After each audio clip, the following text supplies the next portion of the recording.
Alors c'est faux, la vaccination est recommandée pour les filles, mais aussi pour les garçons.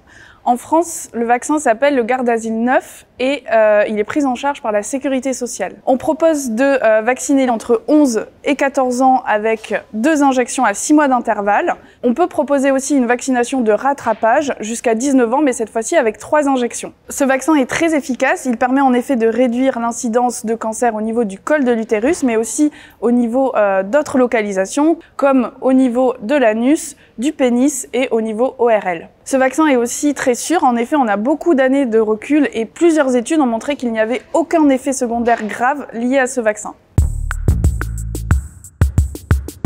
Alors c'est faux, c'est un raccourci qu'il ne faut surtout pas faire. En effet, l'infection à HPV est très fréquente et dans la majorité des cas, le corps va l'éliminer tout seul grâce à son système immunitaire. Il y a certains types d'HPV qu'on appelle oncogènes, c'est-à-dire que s'ils persistent pendant de longues années, ils peuvent, dans de très rares cas, provoquer le cancer au niveau du col de l'utérus. Quand le corps n'arrive pas à se débarrasser de cette infection, cela peut provoquer d'abord des lésions précancéreuses, puis dans de rares cas des lésions cancéreuses. Et c'est justement le but du dépistage, c'est de dépister ces lésions précancéreuses avant qu'éventuellement elles se transforment en cancer. Vrai.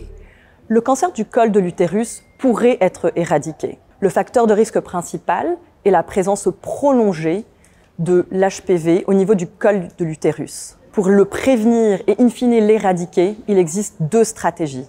La première, le dépistage par le frottis cervico-vaginal et le test HPV, et le deuxième par la vaccination contre l'HPV pour les filles et les garçons. Faux. Le cancer de l'ovaire reste longtemps silencieux. Les symptômes révélateurs, tels que la pesanteur pelvienne ou le ballonnement, sont très peu spécifiques et n'apparaissent que quand la tumeur est évoluée. Le diagnostic se fait ainsi à un stade avancé. Le traitement repose, selon le stade, soit sur la chirurgie, qui devrait être réalisée dans des centres experts, et ou sur des traitements médicamenteux tels que la chimiothérapie ou les thérapies ciblées.